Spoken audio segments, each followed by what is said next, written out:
ఓం శ్రీ సచిదానంద సమర్థ సద్గురు సాయినాథ్ మహారాజుకి జై. శ్రీ సాయిబాబా అండి. నమస్కారం. ఈరోజు సత్సంగం సబ్జెక్ట్ ఏంటి అంటే, ఈరోజు భారతదేశం అంతా కాదు, ప్రపంచవ్యాప్తంగా స్వామి వివేకానంద గారి 164వ జన్మదినాన్ని జరుపుకుంటూ ఉన్నారు. ప్రత్యేకించి మనం భారతీయులం ఇటువంటి పవిత్రమైనటువంటి స్వామి మన దేశంలో పుట్టిన దానికి ఆయన మన గడ్డ మీద తిరిగారు. అటు ఉత్తర భారతదేశం నుంచి మన మెడ్రాస్ కూడా వచ్చారు, కన్యాకుమారి కూడా వచ్చారు. ఇటువంటి ఆయన తిరిగిన గడ్డ మీద మనం తిరుగుతూ ఉన్నాం. ఆయన పీల్చిన గాలినే మనం పీల్చుతున్నాం. ఆయన త్రాగిన నీటినే మనం త్రాగుతూ ఉన్నాం. ఆయన ఏ మట్టిలో పుట్టి ఏ పవిత్రమైన మట్టిలో కలిశారో మనం అదే మట్టిలో పుట్టాం. అదే మట్టి ఆధారంగానే మనం జీవిస్తున్నాం. కాబట్టి ఈరోజు భారతీయులు అందరం ఆ మహానుభావుడిని ఈరోజు తప్పకుండా స్మరించుకోవడం మన కనీస బాధ్యత, మన ధర్మం, మన విధి. ఇంకా చెప్పాలంటే అది మన భాగ్యం. ఎందుకని వివేకానంద గారిని మనం స్మరించుకోవాలి ఈరోజు అని అంటే, శ్రీరామకృష్ణ పరమహంస గారి ఒక స్టేట్మెంట్ విందాం. ఆయన ఏం చెప్తారంటే, స్వర్గంలో జీవించే ఒక ఋషి మానవ రూపు దాల్చి ఏతించారు. స్వర్గంలో నివసిస్తున్నారు ఆయన, ఒక ఋషి. ఆయన ఒక మానవ రూపు దాల్చి భూమిపైకి ఏతించారు. మరి అట్లాంటి ఋషి భూమిపైకి మానవ రూపు దాల్చి వచ్చారు అని అంటే ఎంత బలమైన కారణం ఉండాలి, ఎంత పవిత్రమైన కార్యార్థం ఆయన ఇచ్చేసి ఉంటారు. అలాగే స్వామి ఏం సాధించారు, ఎందుకు మనం ఈరోజు ఆయన స్మరించుకోవాలంటే, ఆయన హిందూ మతాన్ని కాపాడారు, తద్వారా భారతదేశాన్ని కాపాడారు. అక్షరాల సత్యం.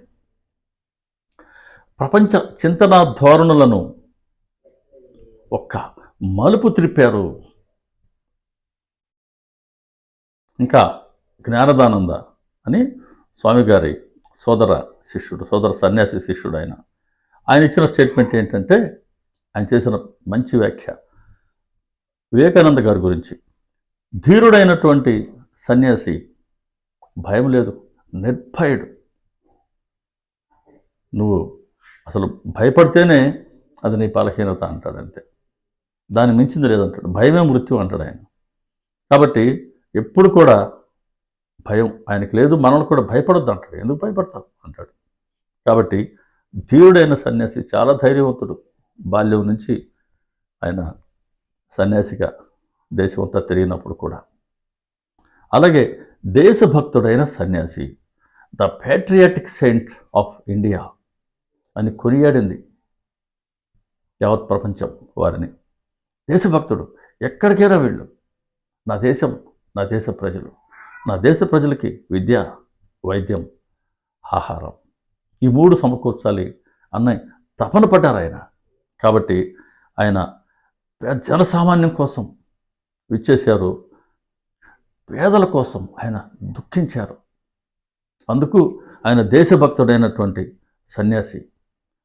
నూతన వేదాంత ఆవిష్కరించారు ఆయన. నూతన వేదాంత ఆవిష్కర్త. ఈ యుగానికి ఏదైతే ఆచరణ సాధ్యమైనటువంటి ఆధ్యాత్మికత ఉందో దాన్ని చాటి చెప్పారు. కాబట్టి ఆయన యుగానికి ఆచార్యులు. భారతదేశ వినీల ఆకాశాన ఆయన వేగు చుక్క. అంతర్జాతీయంగా భారతదేశ ఔన్నత్యాన్ని, హిందూ మత ఘనతని చాటి చెప్పారు. అందుకే ఆయన జగద్గురు అయ్యారు అని స్వామి జ్ఞానదానంద విశ్లేషించారు. ఇంకొక సోదర సన్యాసి అయినటువంటి స్వామి తురియానంద, ఆయన చేసినటువంటి వ్యాఖ్య ఏంటంటే, మంచి వ్యాఖ్య. ఎవరి వల్ల ఆకర్షింపబడలేదో వారు యావత్ ప్రపంచాన్ని తమ వైపుకి తిప్పుకున్నారు. ఎంతటి శక్తి ఉండాలి! ఎటువంటి ప్రాపంచిక ఆకర్షణకు ఆయన లోను కాకుండా అదే సమయంలో యావత్ ప్రపంచాన్ని తమ వైపుకి వాళ్ళ దృష్టిని మరల్చుకున్నారు. ఎంతటి శక్తివంతం స్వామివారు, ఎంతటి శక్తివంతం వారి ఆచరణ, వారి బోధలు. కాబట్టి అంతటి శక్తివంతమైనటువంటి స్వామిని మనకు అందించినటువంటి శ్రీరామకృష్ణ పరమహంస గారు, శారదామాత గారు, వీళ్ళ ముగ్గురిని మనం స్మరించుకోవాలి. ఈ ముగ్గురిది ఎలా ఉంటుందంటే, రామకృష్ణ పరమహంస గారి గురించి మనం చెప్పుకుందామన్నా శారదామాత, స్వామి వివేకానంద వస్తారు. అలాగే అమ్మగారి గురించి చెప్పుకోవాలన్నా రామకృష్ణ పరమహంస గారు, స్వామి వివేకానంద వస్తారు. వివేకానంద గారి గురించి చెప్పుకోవాలనుకుంటే అమ్మ వస్తారు, రామకృష్ణ పరమహంస గారు వస్తారు. ఇలా ఈ ముగ్గురిని విడదీయరానటువంటి పవిత్రమైన బంధం. కాబట్టి ఇటువంటి అద్భుతమైన శక్తిని ప్రపంచానికి అందించారే శ్రీరామకృష్ణ పరమహంస గారు. వారికి కూడా మనం పాద నమస్కారం చేసుకుందాం. శారదామాతకి పాద నమస్కారం చేసుకుందాం. స్వామీజీకి పాద నమస్కారం చేసుకుందాం. వివేకానంద గారికి. స్వామీజీకి బాగా నచ్చినటువంటి కఠోపనిషత్తు మంత్రం ఉంది. అది ఆయనకి జీవితకాలం అంతా ఒక ప్రేరణగా నిలబడింది. ఉత్తిష్టత, జాగ్రత్త, లేవండి, మేల్కొనండి, శ్రేష్ఠులైన ఆచార్యులను ఆశ్రయించి ఆత్మ సాక్షాత్కారం చేసుకోండి. ఆ మార్గం కత్తి అంచులాగా తీక్షణమైనది. దాన్ని అనుసరించిపోవడం ఎంతో ప్రయాసతో కూడింది. ధరించడం ఇంకా ఎంతో కష్టమైనది.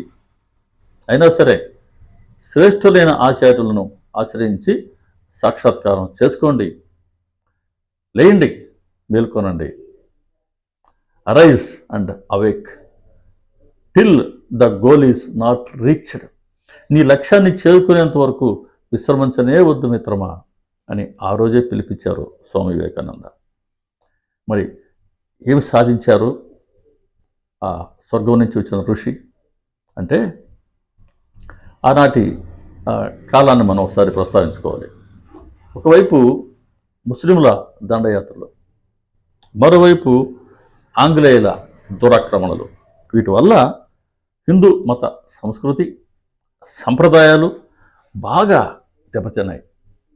హిందువులు తమ ఆత్మవిశ్వాసాన్నే కోల్పోయి చివరికి హిందూ మతం అంటే కొన్ని ఆచారాలతో, మూఢనమ్మకాలతో నిండి ఉన్నది అనే ఒక అపవాదు అంతర్జాతీయంగా ప్రబలమైపోయింది. అనేక మంది మతాచారాల పట్ల, సంప్రదాయాల పట్ల విశ్వాసాన్ని కోల్పోయారు.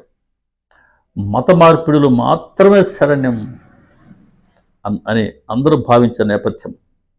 ఇంకా మన అభివృద్ధికి మన హిందూ మతంలో ఉండే ఆచారాలే అడ్డుగోడలు అనే భావనకు అందరూ వస్తూ ఉన్న తరుణంలో, ఆధ్యాత్మిక బాగా దిగజారిన స్థితిలో హిందూ మతం, తద్వారా భారతదేశం అనేక సవాళ్లతో సతమతం అవుతూ ఉన్నప్పుడు భగవంతుడు శ్రీరామకృష్ణ పరమహంసగా అవతరించి ఆయన మానవాతీతమైనటువంటి అనేక సాధనలు చేశారు. మానవాతీత సాధనలు ఎందుకంటున్నామంటే, ఎవరైనా సాధన, సపోజ్ హిందూ మతంలో అనేక సంప్రదాయాలు ఉన్నాయి. ఆ మార్గంలో సాధకుడు ముందుకు వెళ్ళి ఆత్మసాక్షాత్కారం చేసుకుంటాడు. అలాగే ఇస్లాం, అలాగే క్రిస్టియానిటీ, అలా ఒక్కొక్క మతం ఒక సంప్రదాయాన్ని అనుసరించి అనుష్ఠానం చేసుకుని సాధన చేసుకుని సాక్షాత్కారం పొందుతారు, భగవంతుడిని దర్శించుకుంటారు. కానీ ఇక్కడ రామకృష్ణ పరమహంస గారు హిందూ మతంలో ఎన్ని సంప్రదాయాలు ఉన్నాయో అన్ని సంప్రదాయాలను అనుష్ఠించారు, సాక్షాత్కారం చేసుకున్నారు. సత్య సాక్షాత్కారం, భగవత్ సాక్షాత్కారం చేసుకున్నారు, భగవంతుని దర్శించారు. అలాగే ఇస్లాంను స్వీకరించారు, ఇస్లాం మతం చెప్పినట్టు అనుష్ఠానం చేశారు, భగవంతుని దర్శించుకున్నారు. క్రిస్టియానిటీని స్వీకరించారు, ఆ మతం చెప్పిన విధంగా అనుష్ఠానం చేశారు, భగవంతుని దర్శించుకున్నారు.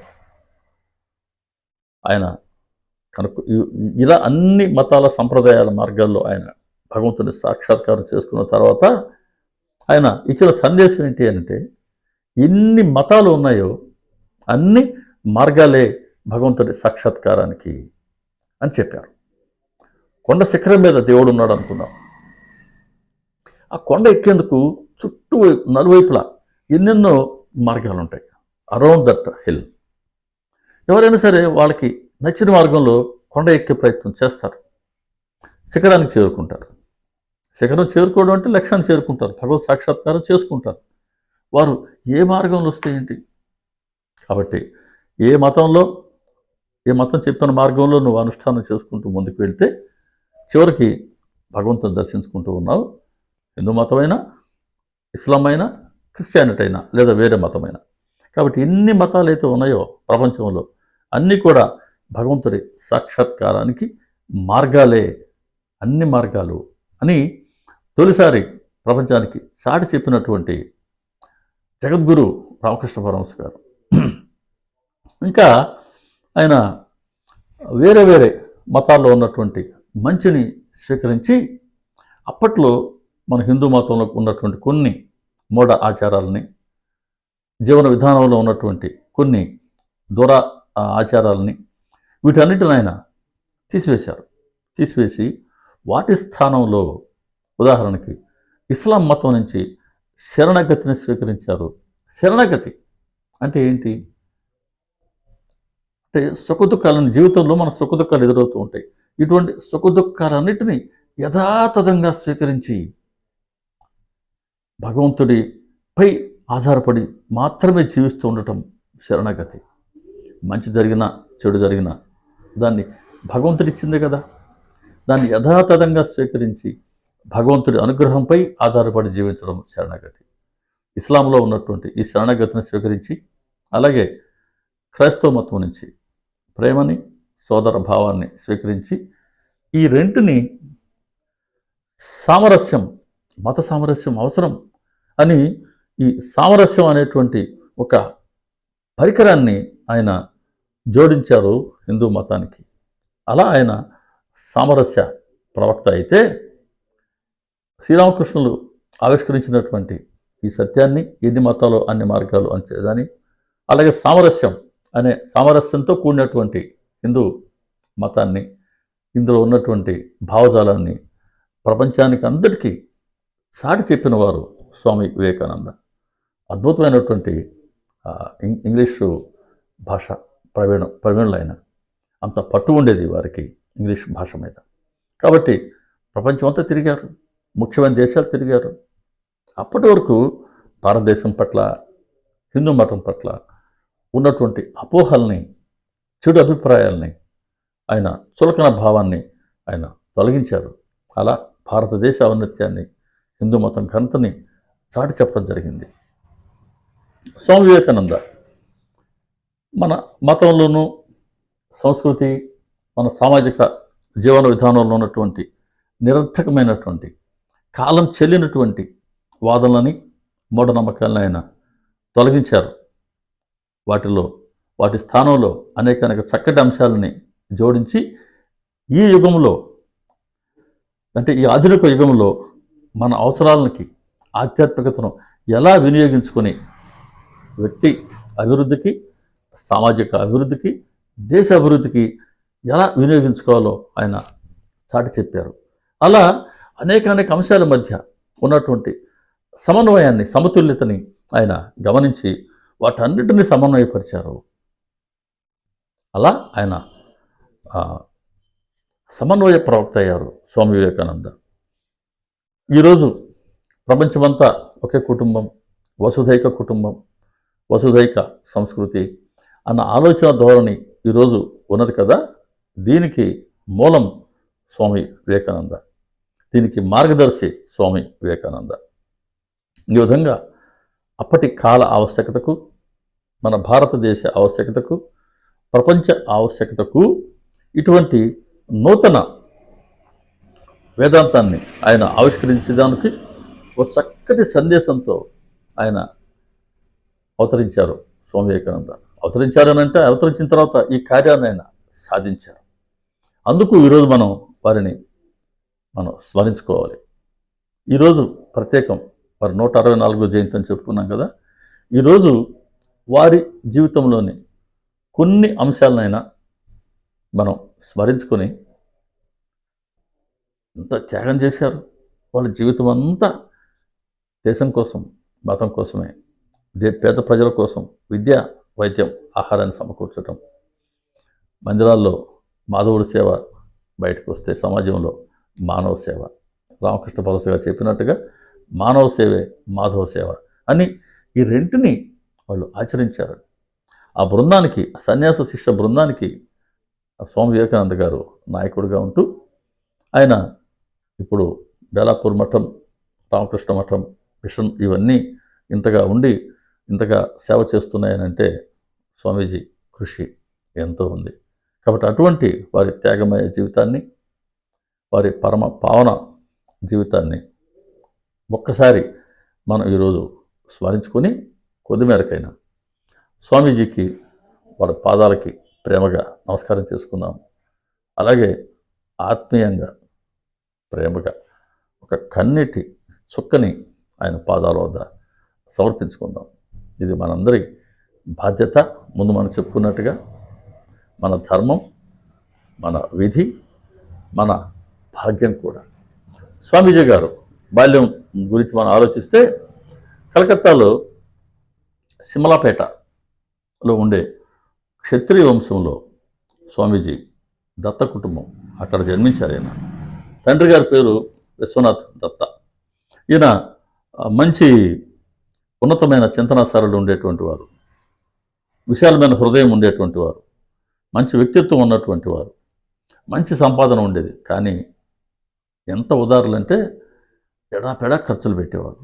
తన బంధువుల్ని, స్నేహితుల్ని అందరిని తీసుకొచ్చి పిల్లలతో సహా తమ ఇంట్లో ఉంచుకునేవారు. ఇంకా వాళ్ళందరికీ తల్లి భువనేశ్వరి మాత వండి పెడుతుంటే, ఇంకా వాళ్ళ పిల్లల చదువులకి, వాళ్ళ ఖర్చులకి మొత్తం విశ్వనాథ్ దత్త గారే ఖర్చులకి ఇచ్చేవారు. చాలా సంపాదించారు, కానీ అంతకన్నా ఎక్కువ బంధువుల కోసం, స్నేహితుల కోసం నిస్వార్థంగా ఆయన ఖర్చు పెట్టడం జరిగింది. అంతటి ఉదారులు. తర్వాత తల్లి భువనేశ్వరి మాత. ఈ తల్లి ప్రత్యేకతలు ఏంటంటే, తెలివితేటలు ఉన్న మహిళ, బుద్ధి సూక్ష్మత, కుటుంబ దక్షత ఉన్నటువంటి స్త్రీ. రామాయణ మహాభారతాలని పారాయణ చేస్తుండేవారు. ఇంగ్లీష్ కూడా కొద్దిగా వచ్చంట అమ్మకి, చాలా మితభాషి. అమ్మ కూడా పూర్తి శరణాగతి భావంతో జీవించేవారు. వీళ్ళకి సంతానం 4 అబ్బాయిలు, 6 మంది ఆడపిల్లలు. మొట్టమొదటి సంతానం అబ్బాయే, కానీ ఆయన 8th మంత్లో, మరి 8వ నెలలోనే ఆయన చనిపోయారు.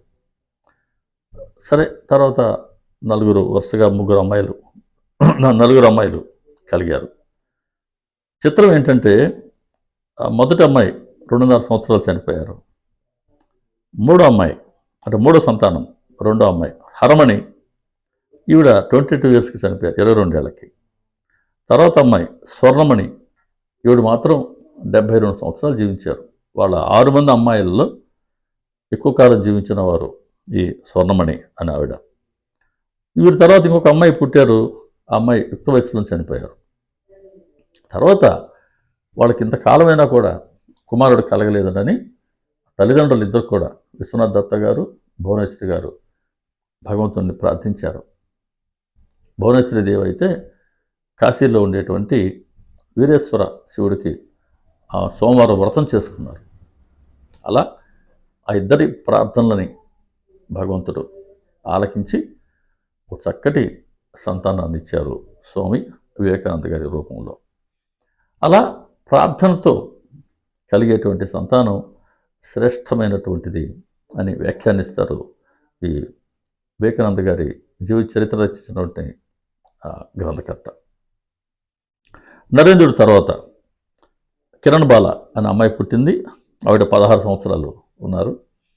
తర్వాత ఇంకొక అమ్మాయి జోగేంద్ర బాల, ఈవిడ 22 సంవత్సరాలు ఉన్నారు. కాబట్టి అమ్మాయిలందరూ చూస్తే 22 ఏళ్ళు మ్యాక్సిమం ఉన్నారు. ఒక్క అమ్మాయి మాత్రం 72 సంవత్సరాలు జీవించారు. మహేంద్రనాథ్ అని స్వామీజీ తర్వాత వారు, ఈయన 87 సంవత్సరాలు జీవించారు. ఇంకా చివరి సంతానం భూపేంద్రనాథ్, ఈయన 81 సంవత్సరాలు జీవించారు. మన స్వామీజీ జనవరి 12, 1863లో జన్మించారు. దురదృష్టం, ఆయన చాలా ఎర్లీగానే ఆయన ఎందుకో దేహత్యాగం చేశారు. జూలై 4, 1902 అంటే 39 సంవత్సరాల 5 నెలల 24 రోజులు మాత్రమే వారు జీవించారు ఆ శరీరంతో. కానీ ఎంత సాధించారు! అది నభూత నా భవిష్యత్తు. స్వామి వివేకానంద అసలు ఆయన పేరు తలుచుకుంటేనే ఒక ఇన్స్పిరేషన్, ఒక ఉత్సాహం వస్తుంది అందరికీ, యువతకు కానీ, మధ్య వయస్కులకు కానీ, వృద్ధులకు కానీ, ఎవరికైనా సరే ఆ పేరే ఒక ఇన్స్పిరేషన్, ఒక ప్రేరణ. స్వామీజీ మరి శివుడి వరంతో పుట్టిన ఆయన కదా, ఆయన జనన సమయం కూడా చూడండి. జనవరి 1, 1863 చెప్పుకున్నాం కదా. సోమవారం, కృష్ణ సప్తమి, ధనుర్లగ్నం, కన్యారాశి, హస్త నక్షత్రం. పుట్టిన సమయం చూడండి, 6 గంటలు 33 నిమిషాలు 33 సెకండ్లు. గంటలు 6, నిమిషాలు 33, టోటల్ 6, సెకండ్ 33, టోటల్ 6. అట్లా 3 6లు 18, 1 + 8 9. చాలామందికి సెంటిమెంట్గా 9, అది కూడా ఇక్కడ వచ్చింది. సోమవారం శివుడి వరం. అలాగే సూర్యోదయానికి ఇంకా 6 నిమిషాల సమయం ఉందంట. మరి అన్ని 6లు వచ్చినాయి, ఎంత ప్రధానమైనటువంటిదో. తమాష ఏంటంటే అండి, వాళ్ళ సంతానం కూడా ఈయన 6వ సంతానం. ముందు కుమారుడు, తర్వాత వరుసగా 4 అమ్మాయిలు, నరేంద్రుడు 6. కాబట్టి ఆయన వాళ్ళ పెద్దవారి, వాళ్ళ తల్లిదండ్రుల సంతానం కూడా ఈయన 6వ సంతానం. ఇన్ని 6 6 6 చూడండి ఎలా కలిసి వచ్చిందో. ఈయనకి విశ్వేశ్వరుడు అనే నామకరణం చేశారు. ముద్దుగా బిలే అని పిలుచుకునేవాళ్ళు. సరే, నమోదు చేసినటువంటి పేరు నరేంద్రనాథ్ దత్తా. అందరూ నరేన్ అని పిలిచేవాళ్ళు, సాటివారు కానీ మిత్రులు కానీ అందరూ. చాలా అలర్ముద్దుగా పెంచారు. ఎందుకంటే 4 అమ్మాయిల తర్వాత ఆయన అబ్బాయి కాబట్టి. చాలా దుడుకు, చాలా అల్లరి, చాలా చిలిపి పనులు చేసేవారు. ఎంత విసిగించేవారంటే కొన్నిసార్లు ఆ తల్లి, ఎంతో ఓపిక గల తల్లి విసిగిపోయి శివుడికి చెప్పేదంట, అయ్యా నాకు ఒక మంచి కుమారుణ్ణి ఇమ్మన్నాను, మీరు పొరపాటుగా మీ వద్ద ఉండే భూతగణాలలో ఒక గణాన్ని పంపినట్టున్నారు అని అనేవారు. అల్లరి మరీ ఎక్కువైపోయినప్పుడు ఇంకా సన్నీరు తీసుకెళ్ళి ఒక కడవలో ఆ నీరంతా నరేంద్రుడి మీద కుమ్మరిచ్చేవాళ్ళు అన్నట్టు వాళ్ళ తల్లి. శివశివ శివశివ అని అంటూ. అప్పుడు ఆయన కొద్దిగా ఆ అల్లరి కాస్త తగ్గించేవాడట. ఈ పిల్లవాడిని చూసుకోవడానికి ప్రత్యేకంగా 2 దాసీలను పెట్టారంట. సరే, తల్లే చాలా వరకు సాధారణంగా అందరికీ ప్రాథమిక విద్య నేర్పిస్తూ ఉంటుంది. ఈ తల్లి కూడా బిడ్డకి, కుమారుడికి బాగా నేర్పించింది. అందుకని చెప్తారు స్వామి వివేకానంద తర్వాత జీవితంలో నేను సాధించినవన్నింటికీ నా తల్లికి రుణపడి ఉన్నాను. తల్లికి రుణం పడని వాళ్ళం ఎవరు? ప్రతి ఒక్కరూ తల్లులకు రుణపడే ఉంటాం. తల్లి ధ్యానం చేసుకుంటూ ఉండేవాళ్ళు. కుమారుడు కూడా తల్లిని చూసి ఈయన కూడా ధ్యానం చేసేవారు. మొదట సీతారాములు విగ్రహం తీసుకొచ్చుకొని తన గదిలో పెట్టుకొని ధ్యానం చేస్తుండేవారు. ఆయన్ని స్కూల్కి తీసుకెళ్ళేందుకు ఒక టాంగా ఉండేది. ఆ టాంగా నడిపే అతను వివాహం చేసుకుంటే ఎన్నెన్ని సమస్యలు వస్తాయో చెప్పారంట. అలాగే రాములు వారు సీతమ్మను అడవిలో విడిచిపెట్టారని చెప్పారట. ఇవన్నీ ఆ చిన్న మనసులో ఎట్లా ముద్రించబడ్డాయంటే, వివాహం చేసుకుంటే ఇన్ని సమస్యలు వస్తాయా, కాబట్టి నేను వివాహం చేసుకోను అని నిర్ణయించుకుని సీతారాముల విగ్రహం తీసేసి వారి స్థానంలో ఈశ్వరుని పెట్టుకున్నారు. శివలింగాన్ని పెట్టుకుని ఆయన ధ్యానం చేస్తూ ఉండేవాడు.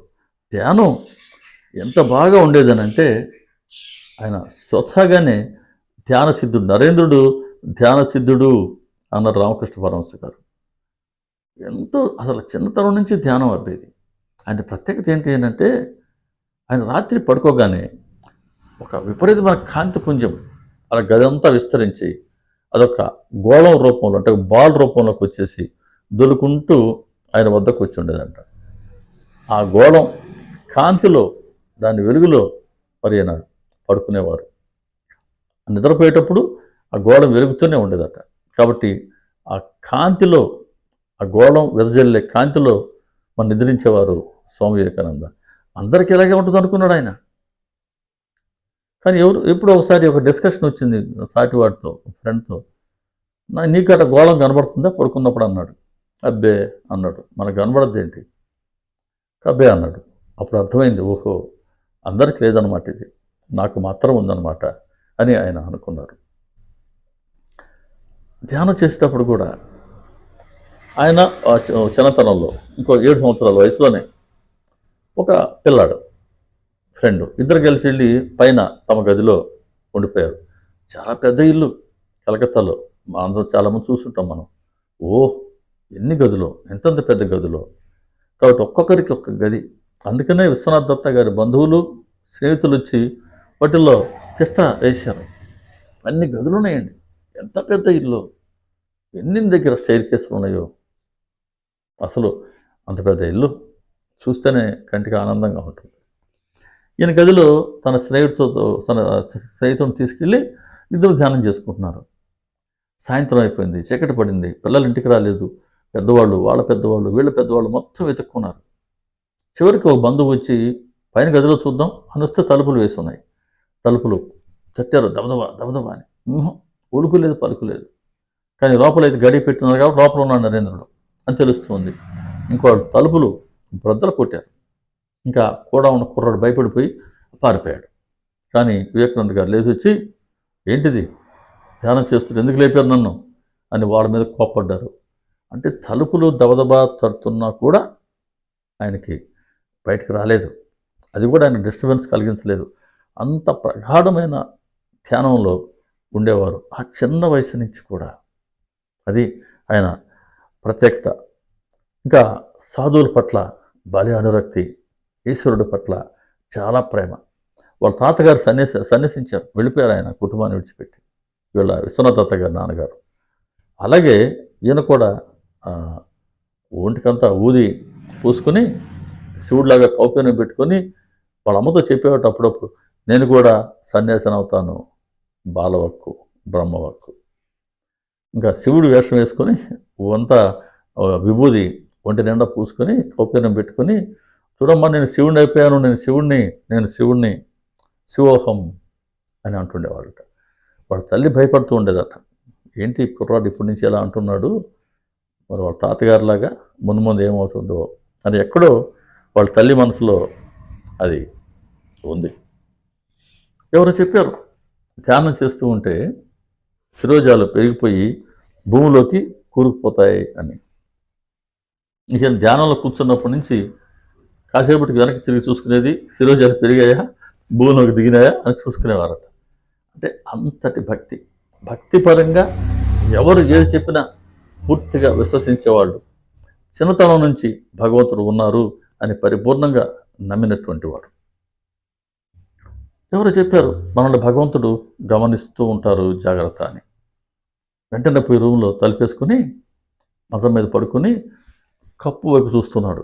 అంటే భగవంతుడు తను చూడాలి అని అంటే ఆ కప్పులోనే చూడాలి కదా, కాబట్టి అప్పుడు నాకు భగవంతుడు కనబడతాడు కదా. అంటే ఆ చిన్నతనం నుంచి కూడా భగవంతుడి పట్ల అంతటి నమ్మకం ఉంది. భగవంతుడిని దర్శించుకోవాలని ఆ చిన్న వయసులోనే, ఆ చిన్న మనసులోనే ఒక కోరిక బలంగా నాటుకునింది. అసాధారణమైన జ్ఞాపక శక్తి చిన్నప్పటి నుంచి కూడా. స్కూల్లో టీచర్లు పాఠాలు చెప్తున్నప్పుడు కళ్ళు మూసుకొని వినేవారట. ఏమనుకుంటారు కళ్ళు మూసుకుంటే? టీచర్ కోపం వచ్చేది. ఏంటి కళ్ళు మూసుకున్నావు ఏంటి, ఎందుకనో క్లాస్కి వచ్చింది, లేదంటే నేను పాట విన్నానే, ఇది చెప్పు అని అంటే ఏం విన్నాడో ఆ టీచర్ ఏం చెప్పారో మొత్తం చెప్పగలిగేవారు. అసాధారణమైనటువంటి జ్ఞాపక శక్తి. తర్వాత కూడా ఒక పెద్ద పుస్తకాలు ఎన్నో చదివారు ఆయన. చదివే విధానం ఏంటి? మొదటి ఒక పేరాలో మొదటి లైను చివరి లైన్, ఆ పేజీలో మొదటి పంక్తి చివరి పంక్తి చదివితే ఆ పేరాలోనూ ఆ పేజీలో ఉన్న విషయం అంతా ఆయనకి మనసులోకి వచ్చేసేది. అలాగే ఎన్ని పుస్తకాలు చదివారు. తర్వాత ఆయన స్వామీజీ అయిన తర్వాత ఒక ప్రదేశానికి వెళ్తారు, సాయంత్రం ఒక లైబ్రరీకి వెళ్తారు. దాంట్లో 2 పెద్ద గ్రంథాలు ఉంటాయి. వాటిని చదవాలని లైబ్రరీని అడిగి ఆయన తీసుకున్నారు. ఆయన అన్నాడు, చాలా పెద్ద గ్రంథాలు, చాలా రోజులు పట్టుద్ది కదా అన్నారు. లేదు మీకు పొద్దున్న తీసుకొచ్చి ఇస్తాను అన్నాడు. పొద్దున్న తీసుకొచ్చి ఇస్తావా? మొత్తం చదవగలవా? చదువుతాను అన్నారు ఆయన. అతనే జోక్ అనుకున్నాడు. సాయంత్రం తీసుకెళ్ళాడు, చదివారు. పొద్దున్న తీసుకొచ్చి పుస్తకాలు వెనక్కి ఇచ్చేశాడు. అతడు ఏదో కావాలని చేస్తున్నాడు అనుకున్నాడు.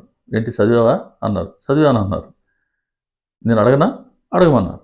అటు ఆయన ఆ 2 పుస్తకాల్లో ఏ పేజీ తెరచి అందులో ఏముందో చెప్పంటే నేను టక టక టక చెప్పేశాడు. ఆశ్చర్యపోయాడు ఆ లైబ్రరీని కూడా. అంతే కదా మరి, అంత పెద్ద గ్రంథం చదవాలంటే మనకి ఎన్ని రోజులు పడుతుంది? అట్లాంటిది ఆయన ఒక్క రాత్రిలో పెద్ద 2 గ్రంథాలు చదివి అందులో ఉన్నదంతా ఆయన చెప్పగలిగారు. ఎలా ఇంత శక్తి వచ్చింది అని అంటే ఆయన ఇంద్రియ నిగ్రహం అలాంటిది. కామం ఆయన మనసులో లేదు, పూర్తిగా నిగ్రహించుకున్నారు. ఒక్క పర్యాయం ఎప్పుడో ఒక కామభావన కలిగితే ఆయన మీద ఆయనకే కోపం వచ్చింది. ఏంటిది నాకు ఇలా రావడం ఏంటని వెళ్ళి బయటకు వచ్చి చూశారు. అక్కడ ఒక పెనం లాంటిది ఉంది, పొయ్యి మీద బాగా వేడిగా ఉంది. వెళ్ళి దానిపైన కూర్చున్నారండి. తనకు తాను పనిష్మెంట్ ఇచ్చుకున్నారు. బాగా సీట్ అంతా కాలిపోయింది. కొన్ని నెలల పాటు ఆ గాయం మానల. కానీ చెప్తారు వివేకానంద, నా జీవిత కాలంలో మళ్ళీ ఎప్పుడు నా మనసులోకి కామభావన ప్రవేశించనే లేదు. ఆ శక్తిని అలా ఆయన నిగ్రహించారు కాబట్టే ఇంతటి జ్ఞాపక శక్తి ఆయన సొంతమైంది. తల్లి చెప్పేవారు, నా చిట్టి తండ్రి, న్యాయం నీ వైపు ఉన్నప్పుడు నువ్వు కలత చెందన అవసరమే లేదు సుమా. న్యాయ మార్గం కొన్ని సమయాలలో దుర్గమంగాను చాలా కష్టజనితంగానూ ఉండవచ్చు. కానీ నువ్వు న్యాయం అనుకున్న దానిని చేయటానికి ఎన్నటికీ తటపటాయించనే వద్దు. తల్లి మాట ఆయన జీవితకాలం జ్ఞాపకం ఉంచుకున్నారు. ఇంకా తండ్రి ఉపదేశం చాలా మంచిది. ఇది కూడా తండ్రి ఏం చెప్పారంటే, నాయన దేనిని చూసి ఆశ్చర్యం చెందవద్దు. జీవితంలో ఏదేదో జరగవచ్చు. అంటే మనం అనుకున్నవి జరగకపోవచ్చు, అనుకున్నవి జరగవచ్చు, ఏదన్నా జరగవచ్చు. ఎన్నో మార్పులు ఎదుర్కోవలసి రావచ్చు. కానీ దేనికి విస్తుపోయి మ్రాన్పడిపోకూడదు, ఆగిపోకూడదు. ముందుకు పోతూనే ఉండాలి, పురోగమిస్తూనే ఉండాలి.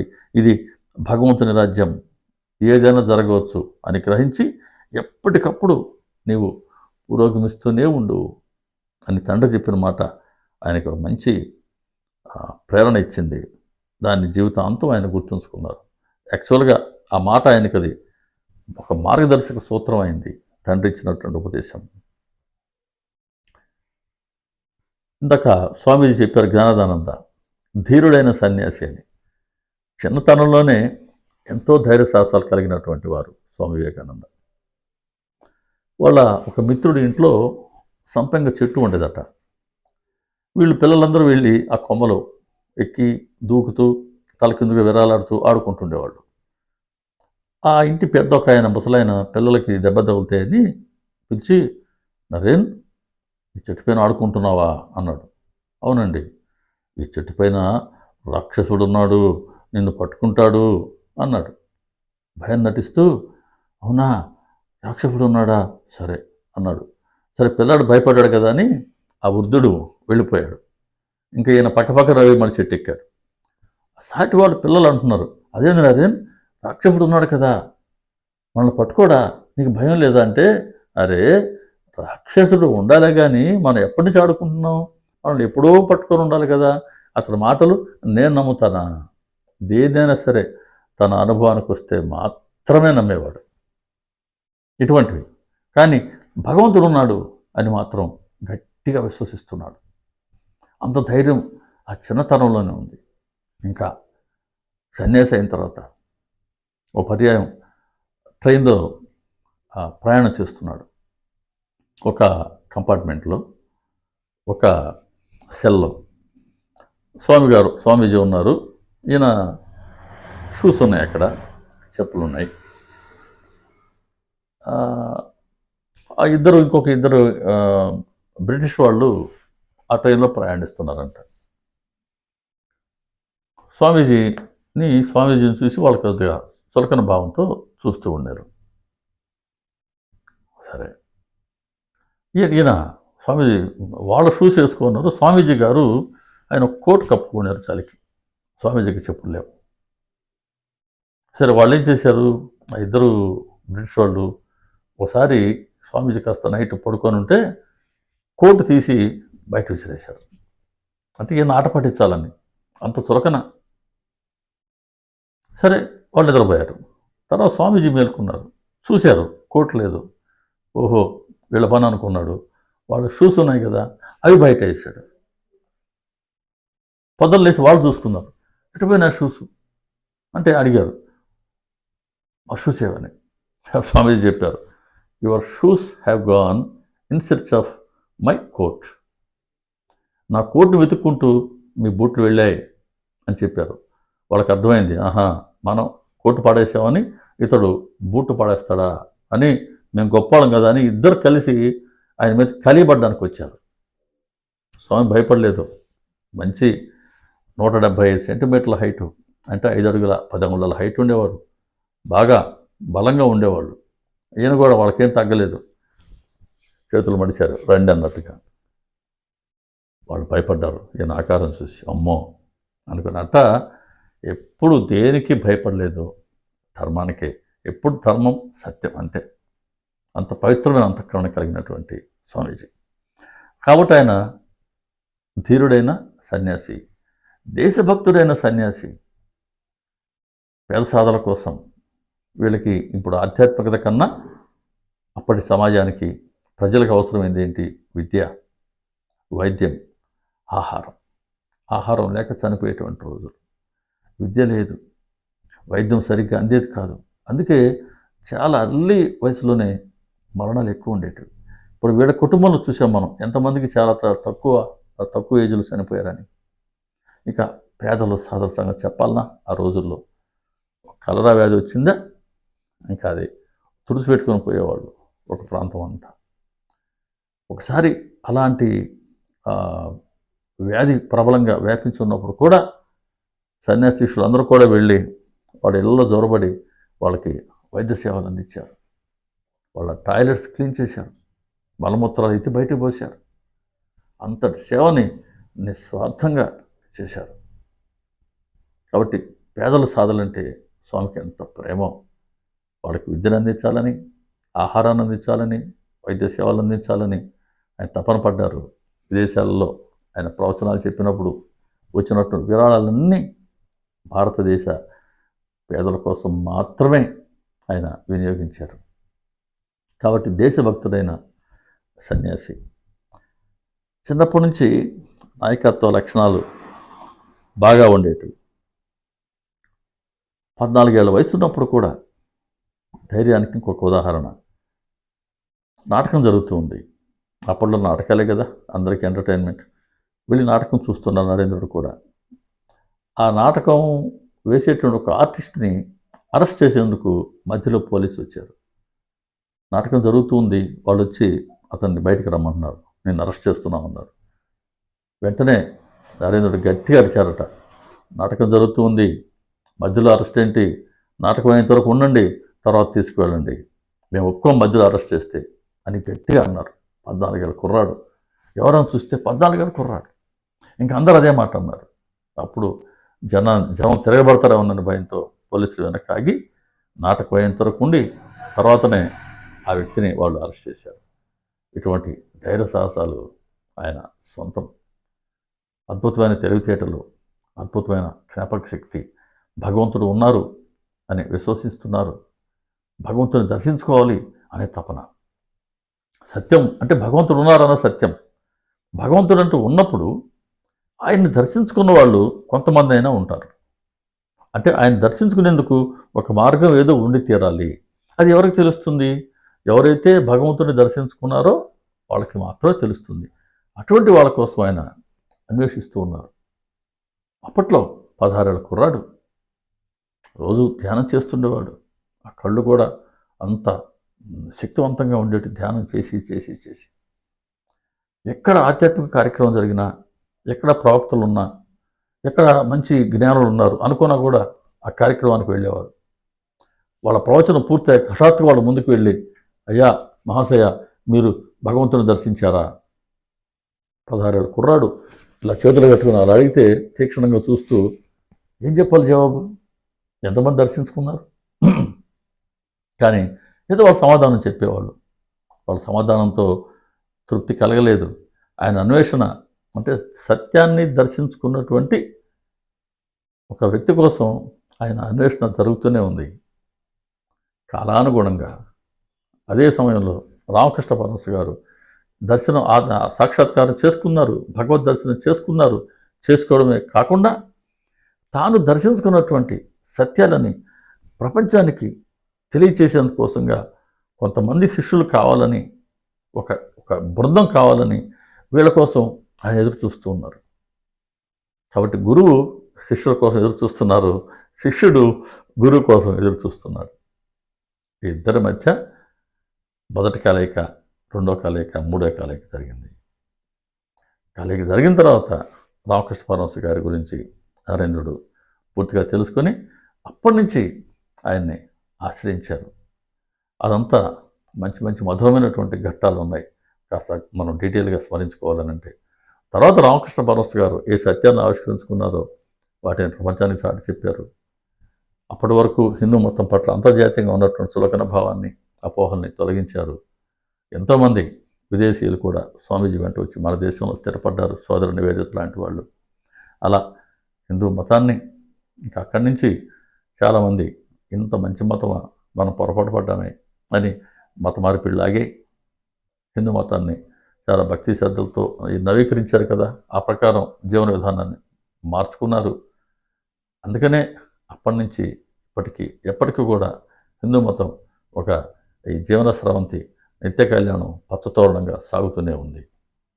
ఇంత పెద్ద దేశంలో ఎన్ని భాషలున్నా, ఎన్ని సంప్రదాయాలు, ఎన్ని అలవాట్లు ఉన్నా కానీ భారతదేశం మాత్రం ముందుకు వెళ్తూనే ఉందనంటే ఆ రోజు రామకృష్ణ పరమహంస గారు వివేకానందులు చేసినటువంటి సేవ. కాబట్టే స్వామి వివేకానంద వారి 164వ జన్మదిన సందర్భంగా వారి సేవలు మనం గుర్తుకు తెచ్చుకొని వారికి ప్రేమగా వారి పాదాలకి, రామకృష్ణ పరమహంస గారి పాదాలకి, శారదామాత పాదాలకి, స్వామి వివేకానంద గారి పాదాలకి మనం ప్రేమగా నమస్కరించుకుందాం. ఆత్మీయంగా ఒక కన్నీటి బొట్టుని వారి పాదాల వద్ద సమర్పించుకుందాం. ప్రభు ప్రభు శ్రీ సచిదానంద సమర్థ సద్గురు సాయినాథ్ మహారాజుకి జై. అందరికీ స్వామి వివేకానంద గారి 164వ జయంతి సందర్భంగా మరి శుభాకాంక్షలు. స్వామి చూపిన మార్గంలో మరింతగా మనం కూడా ముందుకు సాగదాం. వారి చరిత్రని విన్నా, చదివినా, అధ్యయనం చేసిన అది కూడా ఒక ఆధ్యాత్మిక సాధనే. కాకుంటే ఈ ముగ్గురి చరిత్రలో అధ్యయనం చేయాలి. రామకృష్ణ పరమహంస గారు, శారదామాత, వివేకానందులు, ఈ ముగ్గురు చరిత్రలను అధ్యయనం చేస్తే ఒక చక్కటి సాధన ఖచ్చితంగా మనలో నైతిక పరివర్తన తప్పకుండా వచ్చి తీరుతుంది. ఇది మిత్రులారా ఈరోజు సత్సంగం. తిరిగి ఇంకో సత్సంగంలో బాబాగారు ఇచ్చిన స్మరణ మేరకు మనం చర్చించుకుందాం. ఇతర భక్తులకి మన ఛానల్ని పరిచయం చేయండి. అందరికీ నమస్కారం. శ్రీ సాయిబాబా.